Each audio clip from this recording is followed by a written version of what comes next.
राहुल गांधी की संसद सदस्यता होगी बहाल, आ गई फैसले की घड़ी। हाईकोर्ट के फैसले के साथ ही राहुल फिर बन जाएंगे सांसद। गुजरात हाईकोर्ट में पूरी हो चुकी है सुनवाई, फैसला है सुरक्षित। मोहम्मद फैजल के जैसे ही राहुल की सदस्यता भी होगी बहाल।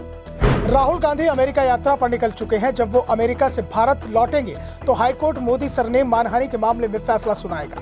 संकेत इस बात के हैं कि 8 या 9 जून को अहमदाबाद हाईकोर्ट इस मामले में अपना फैसला सुना सकता है। राहुल गांधी की कोर्ट से माफी मिली या फिर उनकी सजा कम की गई तो दोनों ही मामलों में उनकी संसद सदस्यता बहाल हो सकती है। कोर्ट से राहत मिलने पर वो लोकसभा सचिवालय के जरिए अपनी संसद सदस्यता को वापस हासिल कर सकते हैं। जैसे कि लक्षद्वीप से लोकसभा सदस्य मोहम्मद फैजल की सांसदी को बहाल कर दिया गया था। उन्हें निचली अदालत ने 10 साल कैद की सजा सुनाई थी, जिसके चलते उनकी सदस्यता तत्काल प्रभाव से चली गई थी। इसके बाद फैजल ने केरल हाई कोर्ट में फैसले के खिलाफ अपील दायर की थी, जिसमें 10 साल कैद की सजा पर रोक लगा दी थी। 25 जनवरी को ही हाई कोर्ट का आदेश आ गया था, जिस पर विचार करते हुए लोकसभा सचिवालय ने उनकी लोकसभा सदस्यता बहाल कर दी थी।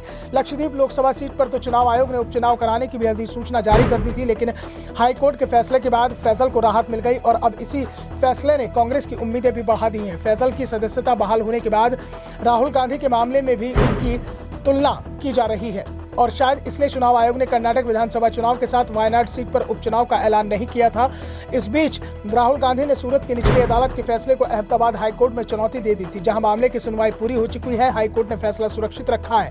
कोर्ट में इस समय गर्मियों की छुट्टियां चल रही हैं, 3 जून तक छुट्टियां हैं और उसके बाद कोर्ट जब खुलेगा तो राहुल गांधी के मामले में अपना फैसला सुना देगा। संकेत इस बात के मिल रहे हैं कि राहुल गांधी की सजा पर 8 जून के आसपास फैसला आ सकता है। अगर राहुल गांधी को सजा से राहत मिलती है, उनकी सजा को कम किया जाता है या फिर सिर्फ जुर्माना और चेतावनी देकर छोड़ा जाता है तो राहुल गांधी की संसद सदस्यता बहाल हो जाएगी।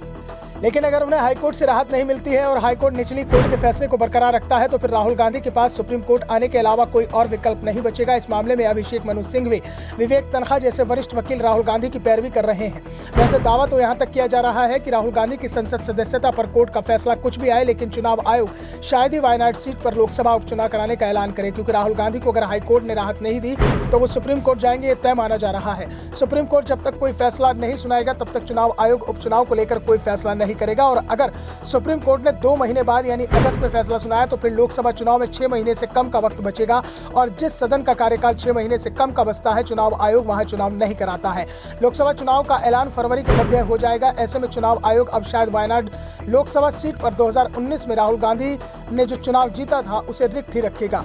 वायनाड ने भले ही उपचुनाव ना हो, लेकिन कांग्रेस की सबसे बड़ी चिंता राहुल गांधी की सजा को लेकर है। अगर राहुल गांधी की सजा में राहत नहीं मिली तो 2024 का चुनाव नहीं लड़ पाएंगे, जिसके चलते उनके राजनीतिक करियर पर सवाल खड़े हो सकते हैं। ऐसे में कांग्रेस की कोशिश है कि किसी तरह राहुल गांधी को राहत दिलाई जा सके। अगर हाईकोर्ट राहत नहीं देता है तो सुप्रीम कोर्ट का दरवाजा भी जल्द खटखटाया जाएगा, ये तय माना जा रहा है। Bureau report, the Dhakad news.